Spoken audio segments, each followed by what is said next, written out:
I was actually in LA last week. I didn't get a chance to go to the store, but I have been into the one in San Francisco, though. To the new one? The old one. It had the old one. Yeah. The new one is 14 times as large. Is it for real? Yeah, it's monstrous. It's an old TJ Maxx department store. So California real estate, man, you must be dying over there. Well, hey, I don't pay for it.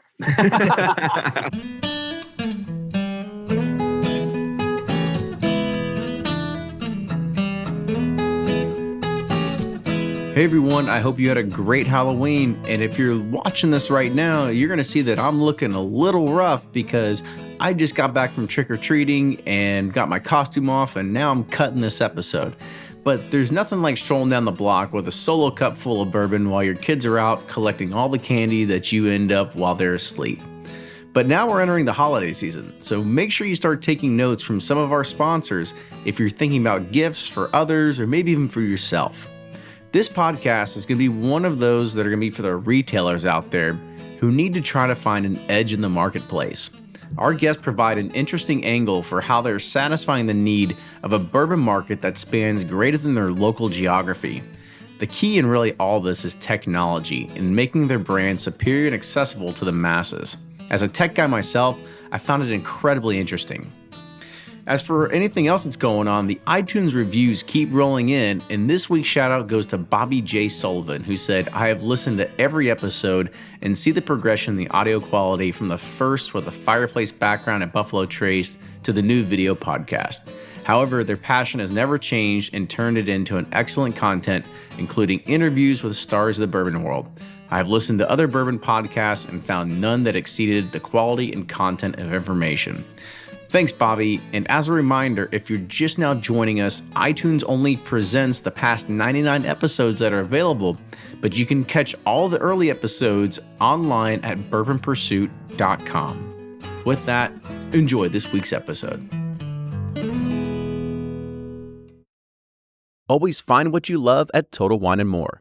With so many great bottles to choose from at the lowest price, it's easy to find your favorite Cabernet or a new single barrel bourbon to try, with some help from one of their friendly guides. And with every bottle comes the confidence of knowing you just found something amazing. With the lowest prices for over 30 years, find what you love and love what you find only at Total Wine & More. Curbside pickup and delivery available in most areas. Visit TotalWine.com to learn more. Spirits not sold in Virginia and North Carolina. Drink responsibly and be 21. Do you ever pour yourself a bourbon, swirl it around, and then start struggling to come up with tasting notes? And perhaps you're also looking for a good Father's Day gift idea. Well, you can now solve both with a kit from Knows Your Bourbon. And unlike other nosing kits on the market, Knows Your Bourbon kits feature real ingredients for the most authentic aromas. You can smell real Tahitian vanilla bean instead of some synthetic aroma that's just made from chemicals. So head on over to knowsyourbourbon.com and enter code BP10 for 10% off your order. Ed Bly and Rising Tide Spirits are back again with a new release of Old Stubborn Bourbon. And this release of Old Stubborn is a premium hand marriage of 10, 11, and 12-year cask strength, barely filtered pot still bourbon. It comes in at a staggering 123.8 proof. And the flavoring grain for this one, which the last one was wheated, but this time it's now rye. Rich, sweet, and bold with a long finish that's sure to be another eye-opener. You can order online at Sealbox or thebourbonconcierge.com. And you can even purchase in person at Revival Vintage Spirits, and even now with very few select stores in Kentucky. You can get it now while you can, but be sure to do it because it's not going to last long. From their bar to yours, Chad and Sarah of the popular YouTube channel It's Bourbon Night bring you their favorite at-home old-fashioned mix with the new Elemental Elixir's Golden Hour Syrup. It's a custom-made syrup with notes of bold black tea, warm spices, and orange zest. All you need is your favorite whiskey and ice. No bitters needed. One bottle makes 16 drinks, so that's only $1 a cocktail before you add your own whiskey. They can also be enjoyed in other cocktails or spirits, mocktails, coffee, tea, and anything you can think of. It's crafted locally in Lexington, Kentucky, and you can get your bottle now at whiskeyambitions.com. Play Whiskey Wednesday Round 11, the memory game. Until June 26, each week you could win one of our 12 incredible grand prizes. Select 2 doors at checkout. And if they match on drawing night, you'll win that bottle. Not a match? No worries. You still score a Weller 12-year. Every $5 ticket gives you 5 chances to win, including 4 weekly bonus prizes. Get your tickets now at give270.org. Charitable Gaming License ORG 0002703.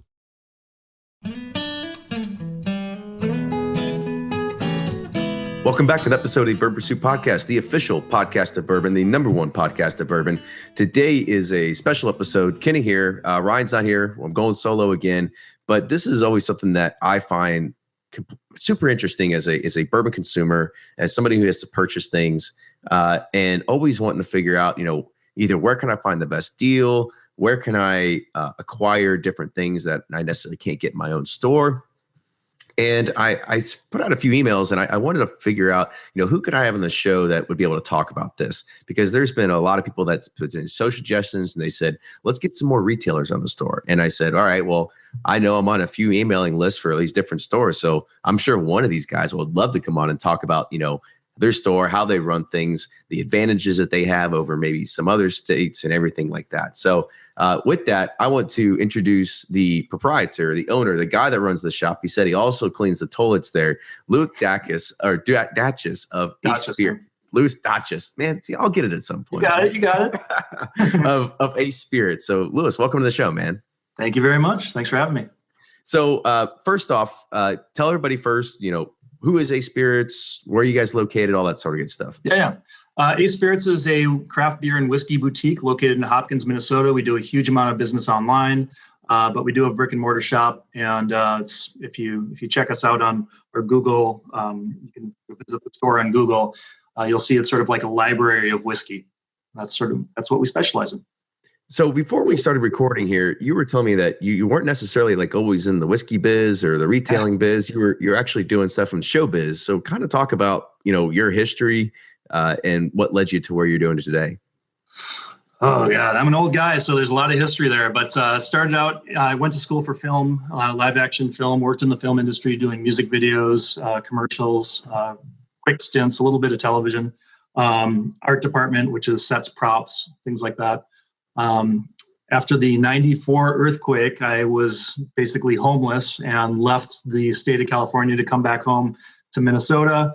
In Minnesota, I did a number of things, but basically got into transaction processing, ATMs, credit cards, whatever, in the gambling industry.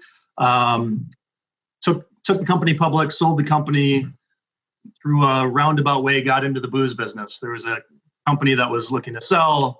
I was looking to buy. Started out a store called Merwin Liquors, which turned into a three-unit chain. Ended up selling that and starting Ace Spirits 4 years ago, which is sort of an extension of what my final Merwin Liquors store had been. It was really focusing on whiskey, really focusing on craft spirits and selection and online. And that's sort of how the store came about. And are you just a spirits or a bourbon guy yourself? Like, have you come to it over time, or did you like always love it or anything like that? Yeah, no. The funny thing is, so when I bought the first store, I had just turned 30, and I didn't drink at all, like not at all. And so so you were completely sober, and you're like, I'll just open a liquor store, right? Yeah, well, it was financial. It seemed like a good business. The guy was looking to sell. It was a good selling price, and so it was strictly financial. And so at that point, I didn't really care if I was selling, spinning tops or liquor. It was an item that I was selling, and the business made sense. And so, but since then, fortunately or unfortunately, I've sort of dug into the shelves and found things that I liked, and started out just like everybody, I think, sort of on the sweeter side of the palate, and a lot more beer, a lot more vodka, whatever, and then sort of moved into an appreciation for initially bourbon, and then currently I'm drinking a lot more Scotch than I am bourbon. But oh, that's it. You're kicked off the show. I'm sorry. No, it's all good. But I like it all, and I really like it all. And it's funny because When I first bought the shop, my uncle had a restaurant, a really nice restaurant here in town that was closing down. And so he said, hey, if you want anything on the shelves here, just take it. He had open bottles that he had no use for anymore. So I took all of his scotch, and he had some really nice scotch. And I brought it all home, and I wanted to try it all because I hadn't tried any scotch really.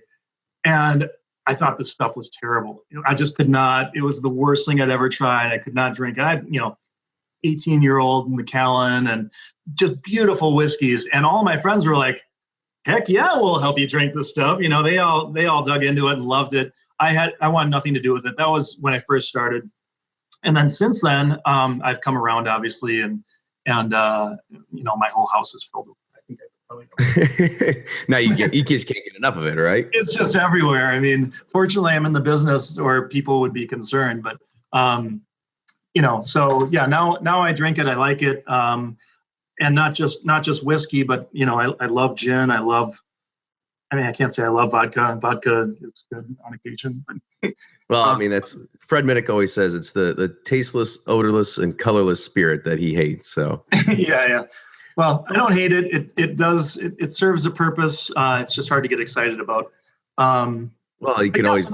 I always mix it with Red Bull if I need to stay up really late, right? So that's what I have to do. I'm not a Red Bull fan, but I on ice with a little lime it does the trick. Absolutely. So, talk to us a little bit, about your store and some of the market you serve just locally. Yeah. So Minneapolis is a pretty widely spread area. It consists of Minneapolis and St. Paul, sort of obviously the Twin Cities. So we've got this sort of wide net that we cast out, and we get people from, all over different states actually traveling to us. It's just such a unique store. So it's really a destination shop. Our hours are weird. We're in a really hard to find location. If you walk in, people aren't sure if it's a bar or if it's a liquor store. It's very dark. But that's sort of how we like it, and it served us really well. And we built a following based on both the things that we stock, the prices that we sell it at, but then also we have these great events where we'll open up things that no one else is. We have a Lafroig event coming up next month where we'll be opening up a 30-year and a 27-year, and we'll have the Carchus and stuff that you never see opened up. We have a Pappy class where we open up all the Van Winkles, the entire release from each year. Our BTAC class where we open up all that stuff. So it's those kind of things is what separate us locally from everybody else. It's just not happening around here. And we actually just got joined by the second part of our show today, which was David Driscoll. So David is now joining us on this podcast. And David is the assistant head buyer of K&L Wine Merchants that is based out in California. So David, welcome to the show. Thank you. Thanks for having me. So David, we actually talked to Lewis a little bit, learned about Ace Spirits, learned about his store, talked a little bit about what K&L is, where you're located, and the kind of market and the people that you serve. Sure. So K&L is located in 3 parts of California. We're in downtown San Francisco, just south of Market Street. We are in Silicon Valley in Redwood City, which is where the flagship store is. Then we have a Hollywood store on Vine, just by Sunset. And K&L started kind of in the late 70s by 2 friends who were doing bulk liquor. And it was when one of our owners, I think he read a Playboy magazine about Bordeaux. Yeah, and he got a couple of bottles, and he decided he wanted the future to be Bordeaux because he fell in love with it. And long story short, there weren't a lot of people who were bringing in Bordeaux at that time, so they found their own import channels, and that became kind of a model of a store that was looking to supplement the kind of regular distribution selections available in each state, or in our state specifically. With wines of their own choosing. And when I started here in 2007, I was kind of learning the ropes of how that worked, and what were the wines that anybody had, and then what were the wines that we had specifically that nobody had, because we were bringing them in via our own import channels. And so in 2009, they made me the spirits buyer. And I said, well, we should be doing the exact same thing. We should go to Scotland. We should go to Kentucky. We should go everywhere in the world that makes spirits. And we should try to bring in interesting things that other people aren't. And that kind of became the model. I just basically copied what was already being done on the wine side and just included spirits. So about what year was that? Was that what happening when you said like you need to start looking at different spirits to start bringing in, not just being specialties in the wine industry? That was about 2009. Now, there was another lady who was here before me named Susan Purnell. She was kind of a Bruichladdich nut. And so she had done some direct work with Bruichladdich, but it never went past Bruichladdich. That was like her one distillery. And so I said, well, we could do exactly what you did here, but apply it to every distillery and apply it to as many producers as we think we can handle. And that's kind of where it went. So that was about maybe 8 years ago. So I want you each to kind of talk about this and how have you seen the bourbon market? Now, Lewis, I'll let you go first. Like, how have you seen the bourbon market really been affected in your area? I mean, has the interest grown a lot just locally around there? And what's the good and the bad with that? No question, it's exploded. The good with it is there's a lot of curious people and they're drinking a lot of different things. There are also a lot of curious people looking for the same things, and the frustration continues with the same allocated items that no one can get. There are a lot. I guess the good and the bad is that there are a lot of whiskeys that are being released that are very, very good, and then there's a whole lot more that are being released that aren't very good. And just sort of capitalizing on the popularity of the spirit. And it's difficult these days to find out, what's what, unless you try it, unless the label doesn't necessarily belie a good whiskey. The pedigree doesn't necessarily belie a good whiskey. The age statements are going away, so it's, can't really rely on that anymore. So I think that's the challenge of it. Right. There's tons more interest in the category, obviously. You can see it growing on a national level, and locally it's no different. And David, same kind of question to you. And is it getting harder to find just everyday whiskeys to keep on the shelf?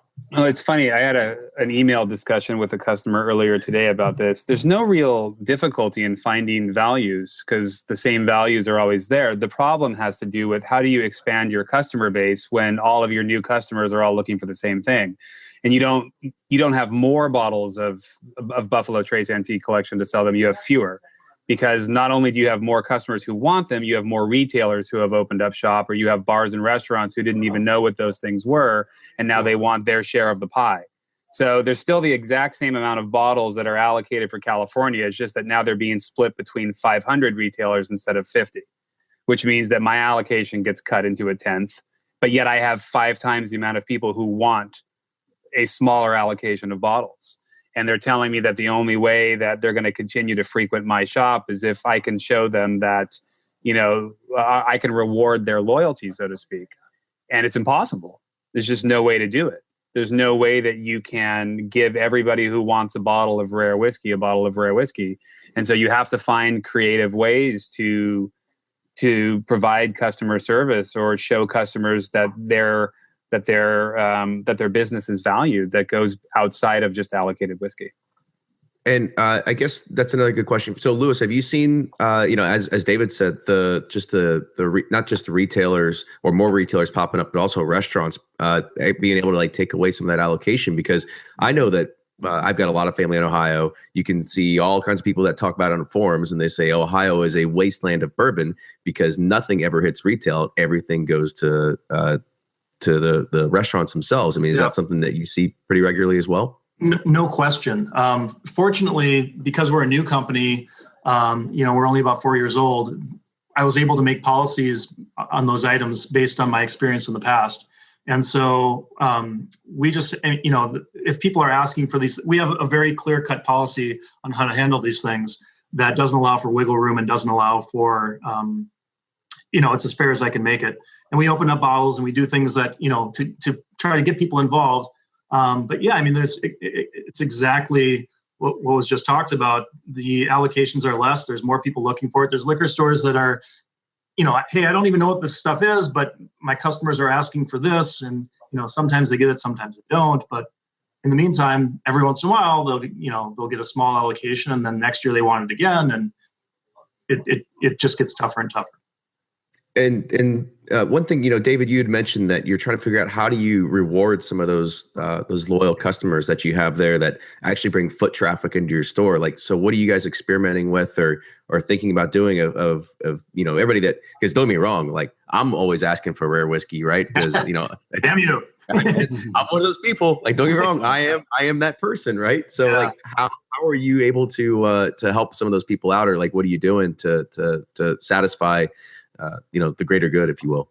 Well, I mean, the first thing you have to do is you have to go above and beyond for people in some way. And I think the most difficult task of being somebody whose job it is to make everybody happy, especially when they're looking for you specifically, is to show them that you're interested in helping them. There's a desire when you're talking about something that nobody can get, and an impossible odds to just kind of become, I think, frustrated by the whole thing and just be like, oh God, stop bothering me. But that's the last thing you ever want to do in a customer service position. So, I mean, it could be, hey, I can't get you a stag, but I have this great new barrel of Four Roses coming in. I don't have a lot of it, but it's our own private cask. It's also high in proof. I think it's great. I can put that aside for you. I can lead them towards things that are off the beaten path. I can invite them to tastings. I can do an event in the store. Sometimes I'll work locally with Hardwater, which is a big bourbon bar in downtown San Francisco on the Embarcadero. I'm friends with Charles Fan, who owns that, Eric Atkins, who's their director. We will sometimes divert our allocations to Hardwater and have them opened at the bar, so that rather than one guy just taking it all for himself, 25 different guys can get an ounce out of that, and at least wet their whistle if they can't obtain the bottle themselves. So, I mean, it comes down to whatever you're willing to do and how much work you're willing to put in. But going back to the on-premise argument, if you're a brand owner, you're going to get a lot more out of one bottle going to a bar than you are out of one bottle going to a retailer. Because that one bottle is going to go to one guy who may or may not keep it, who may throw it on eBay or some other flipping site and then just keep flipping it. Whereas when you know that you sell a bottle to an on-premise account, which is a bar or restaurant, you have a shot of possibly 20 or more people getting a taste of that bourbon, and so you can connect with a larger number of consumers than you would via a retailer. And I think that's to our disadvantage today. It's an interesting take, and I don't want to get into the whole flipping scenario because I'm sure we could say that for a whole other episode, right? So there is one thing of the real reason why I asked you guys to come on is because Ace and K&L are very prominent names. You have very good marketing that goes behind it, and most of that is because you have a great online presence. So what kind of advantage do you think having an online presence really gives you in being a retailer? And whoever wants to go first can take that one. Go ahead, Louis. I just talked. So I think for us, it's critical, not just for whiskey, but for really everything that we sell. From a business standpoint, just having your portfolio online is huge. I mean, every single day we have people coming in saying, hey, I was looking for X and you're the first one that popped up on Google. You're the only place I can find this stuff. And perhaps we are the only place that sells it. Perhaps 6 other shops in the area sell it, but you'd never know unless you called around to each one and found out. I'm not sure. But a lot of the stuff is pretty niche-y, so I would guess that if there are others that sell it, you'd have to make a lot of calls. So for us, just having those items available online and having the Google bots working at it is huge for us. And it's a huge part of our business, whether it's online or in store, is having people, giving people access to our catalog, what we have, and the prices is huge. Yeah, and David, I kind of want you to take that a little bit at that too, because I think in regards of what you all do, it's very unique. Because here being in Kentucky, like there is no online access to catalog. You have no idea what anybody ever gets in, or what they're selling, or what's on the shelves. So it's up to you to call or go, and and you have to go to 9 stores if you want to try to find something you want, right? So what, David, in your opinion, having that catalog online, being able to sell liquor online, like how has that really been a huge impact or an advantage in your business model? Well, I mean, obviously everything's moving online, so you can either get on board or you can not.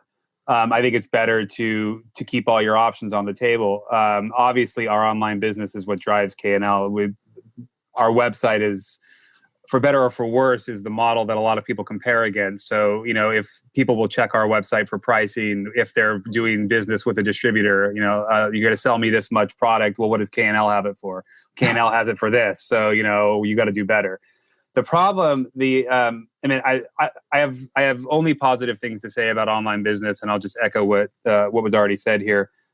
In terms of how it's benefited us. It's everything to us, not only because it allows our inventory to be online, but because it allows us to give us our own opinions, right? Under each product, you can read about what different people who work at K&L thought about that product. So it not only establishes our company, it establishes the people who work at our company. It allows you to see what I like specifically or what some of my colleagues like.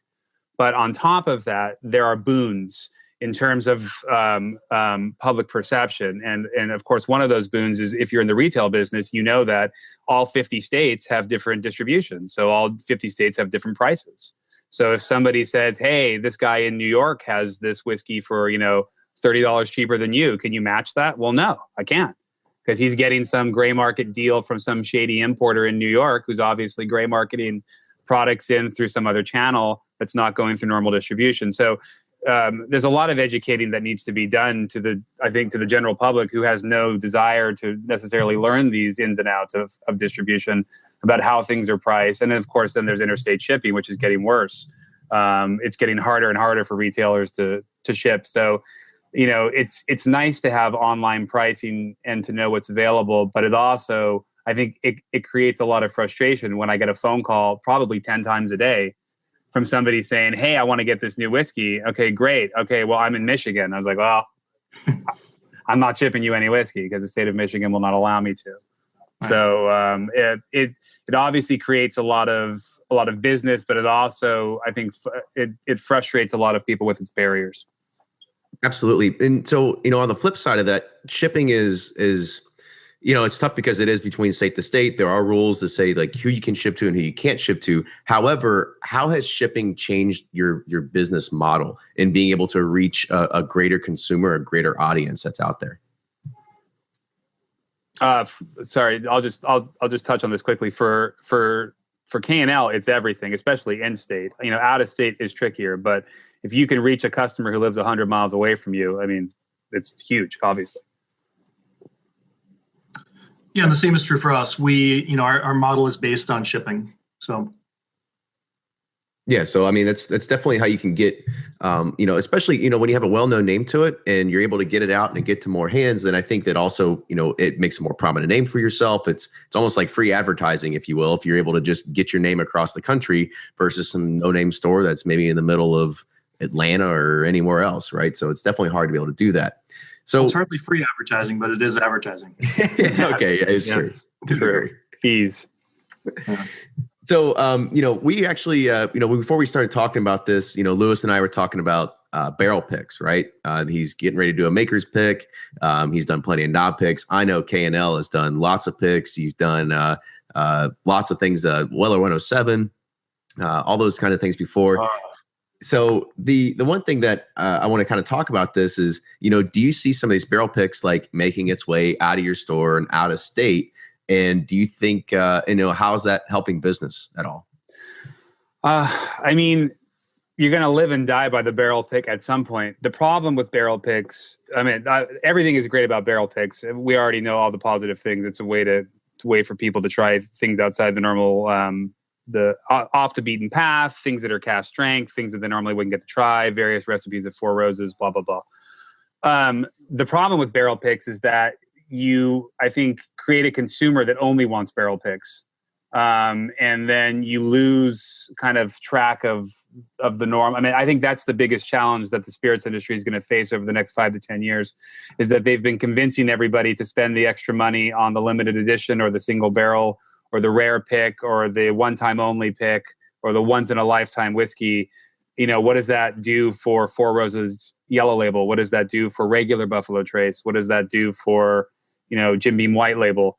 Is anybody still going to want to drink those things if they're told that if they wait for the rare or limited single barrel pick, that's the better move? And as long as you have an interested audience for both, I think it's great. If there's people who only want single barrel picks and, regular everyday brands, I don't have any complaints. I just find that the more that I do single barrel picks, the more that I end up getting meta into, what it is people are looking for. It's hard enough just to get a barrel anymore. With the way that, again, going back to our conversation about allocations, there's just more people who want barrels. So there's fewer barrels for these distilleries to give us.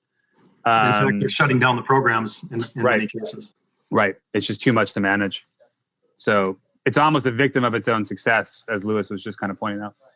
Yeah, absolutely. And Lewis, I'll put this question to you because, you guys both of you do barrel picks.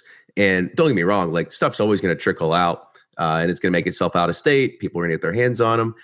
But, do you think that hasn't, especially if you put your barrel picks to be able to be bought online by the greater masses that are out there? And we all know that, if you get an antique 107 barrel, like it's going to be gone in, less than a maybe an hour. Right. So right. How do you think that impacts like your local business people, the people that have the foot traffic into the store or anything like that? Do you think they kind of like, they're kind of like, screw these guys, man. Like everything's getting shipped out of these, they just want the money in their pockets. They don't care about their local customers or anything like that. How do you feel about that? Well, first of all, we don't get Weller 107 barrel picks, David. Thank you. We don't get any Sazerac barrel picks, unfortunately. We just can't get them. But we do. If there's, we had an old Scout barrel or a few old Scout barrels that came in, and we do hold things for local customers first before we open it up to the online community. And there's some things that we just don't ever release. They're just in store only. And, the Wellers are a good example of that. Weller 12, whenever we get it in, we get so little of it, it can't satisfy anything more than in store. And so we just keep that in store only. Yeah, David? That's smart. We've taken things off the web sometimes. And sometimes I'll do private outreach. Like if there's guys who I know who have been asking for years, I'll kind of reach out to them privately and say, hey, you know what? I remember 2 years ago, you asked me for this bottle. I got one. So, I'll put it aside for you. That's one way to deal with it. As far as your question in terms of it being frustrating, I think few people know more than I do what it's like to take criticism from a lot of people who are just frustrated about everything that you're doing, because the more attention that you drive to whiskey, the more people get mad when that attention takes away from their experience. So if they're used to being able to walk in and get Weller 107 and now they can't get it because we've been telling everybody to get Weller 107, that makes some people angry. It's no different than if your favorite bar or restaurant gets hit up on social media and you're used to being able to walk in and sit down and get a drink whenever you want, and all of a sudden you can't even get into the restaurant, because there's too many people who want to go. That's the reality of the Bay Area right now, which is frustrating, I think, in general, because it's so concentrated. I don't know to what extent that's leaking out of the Bay Area, but I think here a lot of people have just become resigned to it. It's almost like a certain cynicism that people walk around with. Oh, if there's anything good, I'll never be able to get it because, there's going to be 500 people in line, or I'm going to have to sit at my computer and hit refresh, blah, blah, blah. So whether that's impacting people negatively beyond our market, it's possible. And it sounds like it is from what Lewis said. But it seems to me that most people that are approaching us, whether they're calling from some other market or are local, most people understand, the rules of the game today and are good-natured about it.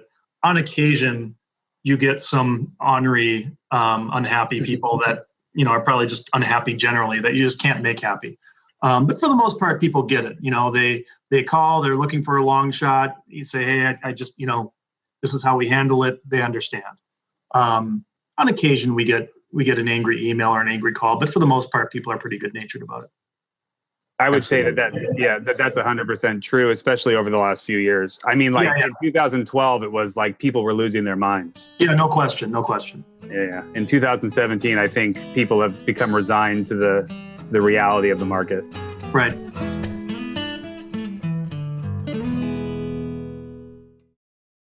Shopify's already taken the cash register online, helping millions sell billions around the world. But did you know that Shopify can do the same thing at your retail store? Give your point of sale system a serious upgrade with Shopify. Shopify's point of sale is your command center for your retail store. From accepting payments to managing inventory, Shopify has everything you need to sell in person. And with Shopify, you get a powerhouse selling partner that effortlessly unites your in-person and online sales into one source of truth. Track every sale across your business in one place and know exactly what's in stock. Connect with customers in-line and online. Shopify helps you drive store traffic with plug-and-play tools built for marketing campaigns, from TikTok to Instagram and beyond. And get hardware that fits your business. Take payments by smartphone. Transform your tablet into a point-of-sale system or use Shopify's point-of-sale Go mobile device for a battle-tested solution. Plus, Shopify's award-winning 24/7 help is there to support your success every step of the way. Do retail right with Shopify. Sign up for a $1 per month trial period at shopify.com/bourbon, all lowercase, and go to shopify.com/bourbon to take your retail business to the next level today. Shopify.com/bourbon. If you're anything like me, then you can't get enough about bourbon. And that's why I'm a subscriber to Bourbon Plus magazine. Bourbon Plus is a quarterly publication that tells the stories from the heart of bourbon, the farmers who grow the grain, the distillers who labor over the process, and the people like you and me who raise their glasses to celebrate it all. Subscribe to Bourbon Plus magazine today at bourbonplus.com, that's PLUS.com, and use code PURSUIT at checkout for $5 off your subscription.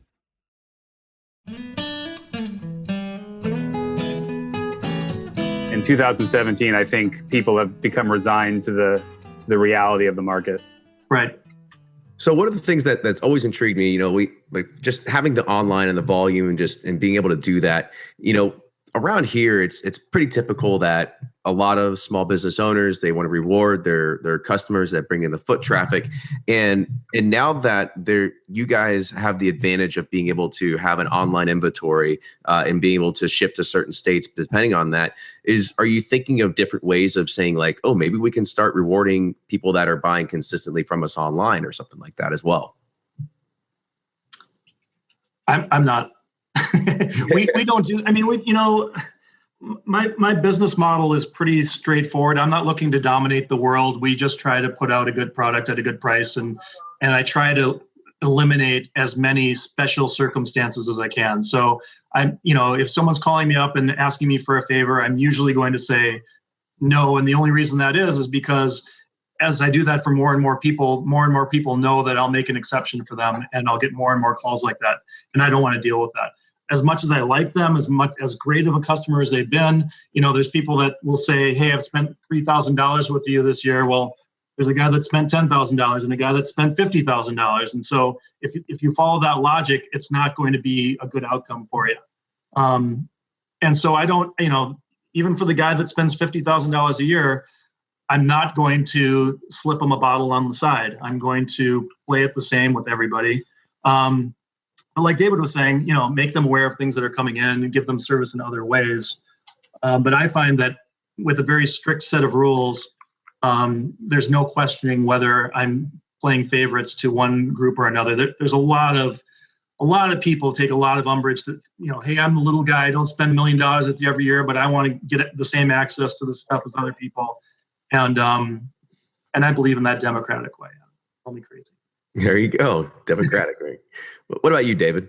I think you're 100% right. And I think that's the smart way to do it. The difference with me is that I think because I'm always plugged into the internet, I pretty much have email wired into my brain at this point. I'm half machine.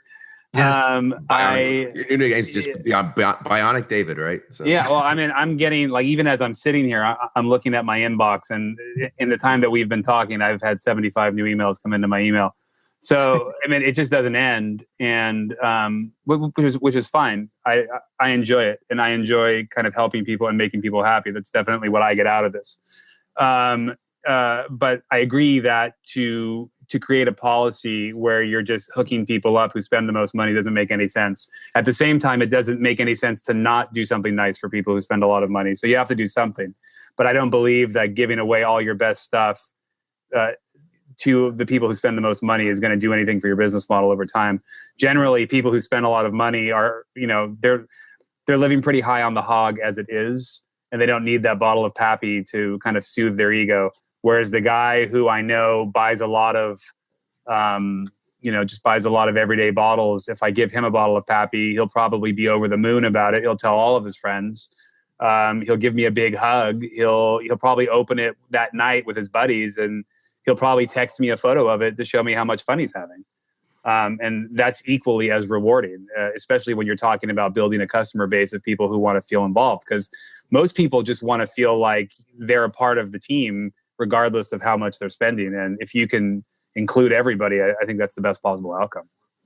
That's a really good kind of good take on it, because I've got a buddy that lives in Dallas and he goes to Specs, and it doesn't matter how many points he gets racked up at Specs. There's nothing he's ever going to get, because he's told me that the only people that pull anything out of there are the ones that are like the party planners, or the ones that have the company credit card that go and they buy thousands and thousands and thousands of dollars worth of booze every single month. And so those are the ones that always get the, cash in their points for those allocated bottles. Right. So that's pretty common. Yeah. So he's pretty upset with the policy that even Specs takes on it, only because of, he doesn't get a chance, because these are definitely the people that, they have the business of being able to do it, and they don't necessarily care to even have it. They just gift it to somebody or do something else with it. Right. Right. Well, but that's the way that the industry works too. And if anybody, hopefully people out there listening kind of understand that, Lewis and I get Pappy allocations based on how much Reign vodka we buy, and how much Buffalo Trace we buy, and how much, Southern Comfort now that we're going to buy. How much you buy from any brand determines your allocation. So it's definitely pay to play on the allocation side. So there's a lot of, stores that will just turn that pay to play over to the retail side. It just makes sense, because that's exactly how it's handled behind the scenes. It's definitely not like you're a more prestigious store, so we're going to give you twice the amount of Buffalo Trace Antique Collection. It has nothing to do with that. It's all dollars and cents. Right. So, absolutely. So I think moving in that sort of direction, I kind of want to talk about, just the 3-tier system in general. And I don't know, feel free to rant or feel free to not say anything, right? But, there's a lot of consumers out there that have finally, gotten into this hobby and understand how shady the 3-tier system can actually be, how it hurts retailers, how it hurts the actual producers themselves, and kind of figuring out, like, do you all think there is a better way of getting, products in the hands of consumers, or products in your stores, or anything like that? I don't know that I've ever really questioned it. It's just the way it is. I've run into retailers from other locations that have very different laws than us, and I'm envious. But because they can go into they can go out to Scotland and bring back bottles with them and sell them on the shelves. They can do whatever they want. It's sort of a free for all. I've just come to accept the laws as they exist, and I don't know. I've never really thought about that, to be honest with you. It would be nice if it were looser. I understand that the structure that I'm forced to play within, and that's fine. But never really considered a better way. I mean, I always look at it like Neo in the Matrix, right? Like, you've got this matrix that determines what you can and can't do legally. But if you learn how to manipulate those rules and how to kind of distort them or to play with them, it can give you an advantage over people who aren't thinking necessarily outside the box. And it obviously imposes a lot of limitations. But I think the biggest barrier that the 3-tiered system provides to consumers is all of the interstate shipping laws are 100% based off of that system. Because if you don't understand what distribution is just legalized mafia, which is these people took a cut during Prohibition of booze sales. And when alcohol was made legal again, the mafia is like, well, we're not going anywhere. So you're going to have to find a way to build us into that system. So there has to be a middleman. Anyway, long story short, everybody in every state has to take a cut. And that's the reason why we can't ship to those states, is because the people in those states don't want to deal with competition outside of their market. They control what the pricing structure is for that state. And because of that, it isn't fair. It isn't fair that K&L could ship into Michigan, where the stores in Michigan have to pay one price and we have to pay a different price. And that price is set by whatever system is set up within that state. So if your state distributor charges you $20 for Glenlivet 12 and my state distributor charges me $15, that's not fair. And the fact that I can ship into your market while you're not able to play on the same field as me is absolutely unfair. So that's why interstate shipping is not legal, because the system itself isn't fair. It's different in all 50 states. And then I kind of want to gauge another question about that. Like I guess who is making these laws, and why couldn't we have a uniform, regulated, federal ruling across the United States? Because I think it's all up to the states, as far as I understand it. The states get to decide what's distributed and who's distributed. And if let's say that you and I started a bourbon brand and you wanted to sell in Kentucky. Now, there are a number of large distribution companies that are in all 50 states. So if you signed with one of those companies, you would technically be represented by them in all 50 states. But in each of those 50 states, your whiskey may be priced differently depending on that market. There won't be one standard price. And you have to register the brand and the label, and you have to, with each state, you're going to have to go jump through different hoops. Correct. So, I guess I'm trying to think, how can we move this forward, right? Because, depending on your state, like Amazon just said they could start shipping wine, right? So like, that's another like big game changer that's happening in here. And I want to see people like yourselves be able to take advantage of this big online boom. As David kind of just said, like if that's the way the world's moving right now, you have to be able to kind of see this sort of train coming. So how can you stay competitive in a market like that? And then I've also got another question that's going to kind of follow on about basically a global market of shipping too. Well, let me shut you down real fast right now, because the problem is that the legalities of shipping between states have nothing to do with whether UPS or FedEx will actually pick up the product from you and ship it for you. So, for example, it could be legal for us to ship spirits to New Hampshire. Doesn't mean FedEx is going to do it for us. Doesn't mean UPS is going to do it for us either, because they may have their own policies about shipping distilled spirits. And so you're really up against not only the policy of the state, but the policy of the shipper. So really, we just had to find a better shipping company, right? Bootleg. It's going to be called Lewis and Dave's Bootleg Express. I'm down. Let's do it. Well, and the U.S. Postal Service has talked about getting into it, but there's the government, and it could take 30 years before they make a decision. But, they need to make some money too. Yeah, I'm not optimistic. Let's put it that way. It'd probably break everything anyway. So yeah, I'm absolutely pessimistic, and I'm looking for ways to kind of bolster our sales without relying on out-of-state shipping, just because I find that you end up building customers and building sales that any day can be taken away from you and can just be removed instantly. So it's already happened to us. It's happened to a number of other retailers. I'm sure you guys know of other kind of Midland retailers who one day could ship and the next day couldn't. And it all has to do with that. Yep.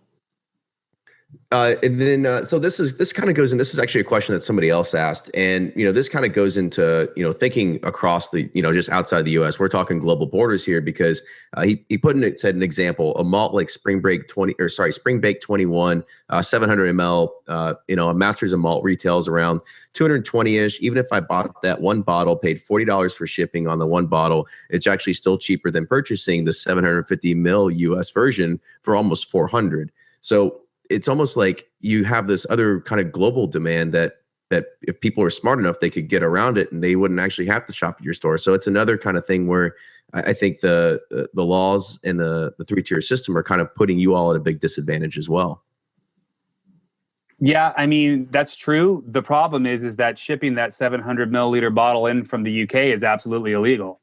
And so what will happen is, if more people start doing that, just like more retailers in the United States started shipping alcohol, now they're cracking down as a result of that increased business.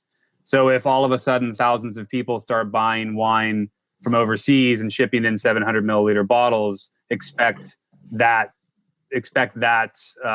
passageway to be chopped off as well.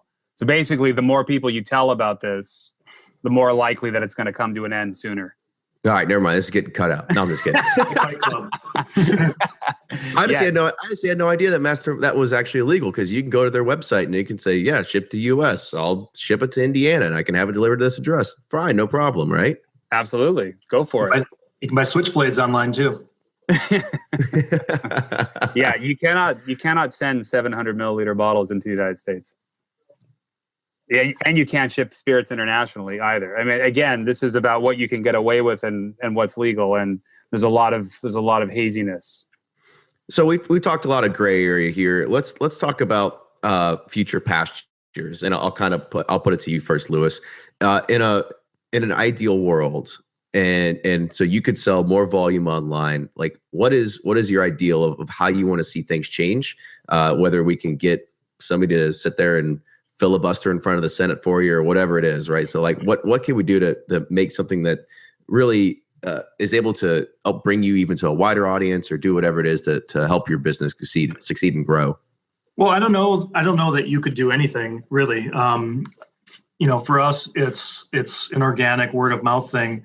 And as far as legally, opening up all the states to some federal standard would obviously be huge.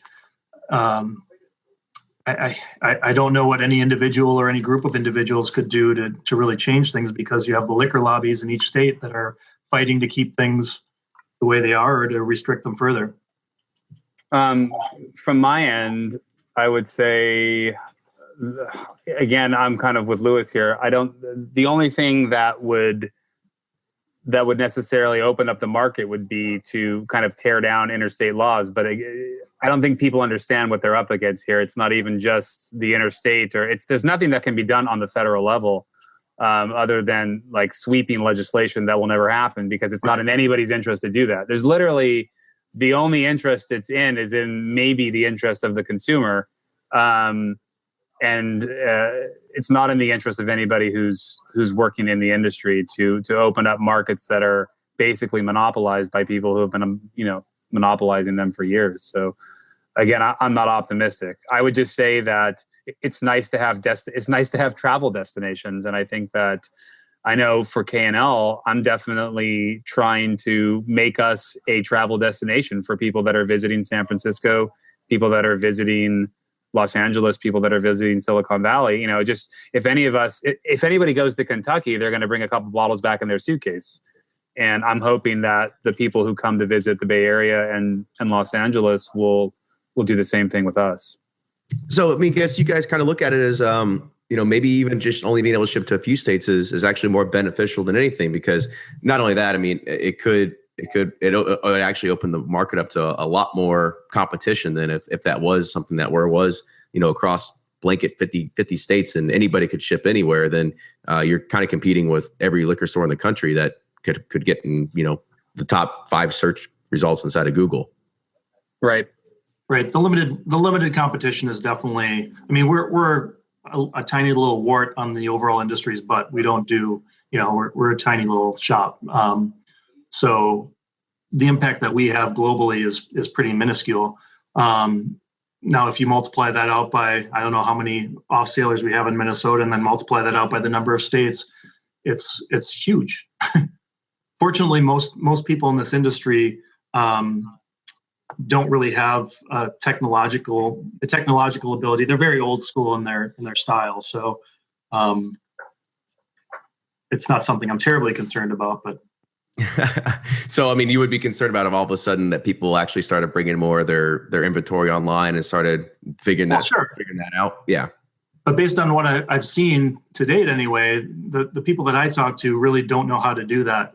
And they haven't. There are a few companies that will help you, but it's in a pretty limited fashion, and it costs money. And where's the payoff? I mean, there are barriers to entry, and there are limitations to the upside for people. So, yeah. And there's a lot of risk. So we'll take that as that there's a barrier to entry. And I mean, what would you say has been the biggest upside of being able to have an online inventory or something like that you could give as an advice to somebody else that says like, oh, maybe I want to invest I don't know, whether it's a $50,000 investment, having an online inventory system and scanning and, real time of inventory updates. Like as if you go to Home Depot and you pull up the app and you're like, oh, okay, it's in aisle 4, bay 3. And there's my vodka or whatever it is. Right. Yeah. I would say anybody looking to get into this, into retail now is going to have to look into delivery with the like DoorDash model or something like that allows you to get bottles quickly to people who need bottles. Because you're people that are spending money, let's say on like $1,000 bottle of Bordeaux or a $5,000 bottle of whiskey. It used to be that there were people who were collecting these bottles who would come in, but it's like people who are savvy collectors, kind of like what Lewis was saying when I first joined the conversation, with the prices that have gone up and just the difference in the market today versus where it was, let's say 5 to 10 years ago. The people that are spending money on bottles now, they're like out. They're out at a bar, they're out at a party, they're out at a club, they're at a hotel room, they're at a corporate event, they're already drunk. And they say, oh, dude, let's spend $5,000 on a bottle of, whatever. If you can get them that bottle in that moment, I mean, that's invaluable. If you can have a retail store that between the hours of 11 p.m. and 1 a.m. in LA can get every drunk guy who wants to throw down $1,000 for something, that bottle, you're talking tens of thousands of dollars that can be made on any given night. So I think that's an area of, somewhat party planning, somewhat DoorDash delivery service that I think you're going to see a lot of major retailers start to think about rolling out. I consider that if I'm spending $1,000 at like 2 a.m. in LA, that's a life goal for me. That's what that is. That's the whole city of Los Angeles, man. So, fellas, I want to end on that note. I want to say thank you again for coming on the show today. I want to let you give one more plug for your stores and say, where they can find more about them, where they can shop online, and where can they visit you in the store, and how can get more information or contact with you, anything like that. Lewis, I'll let you go first. Yeah, cool. Aspirits.com. Huge online whiskey selection. Online whiskey retail of the year this year. We're at www.aspirits.com. And there's a contact form on there. Anyone can contact me anytime. I'm the guy that gets all the emails. So. One-stop shop for you right there, right? Telling you. And David. Yeah, I'm David Driscoll, and you can find myself or my partner in the spirits department, David Othen-Gerard, klwines.com. I write the Spirits Journal, spiritsjournal.klwines.com. I guess that's it. You can track me down. I'm usually running around somewhere. I'm on the road, but I'm always, like I said, I'm plugged into email. So wherever I am, you can find me. Well, awesome. Thanks again, fellas. And make sure if you are not doing it already, you follow Bourbon Pursuit on Facebook, Twitter, and Instagram at Bourbon Pursuit. You can also support the show by going to patreon.com, patreon.com/Bourbon Pursuit. Help support the show. $5 a month, $10 a month, whatever it is to help keep this thing rolling and bring on continual good guests like these guys and have them share their stories and their passions. And maybe one day together we'll take all this Patreon money and we'll lobby against the 3-tier system together. Right? There you go. I'm just messing. But thank you again, fellas, and we'll see you all next week.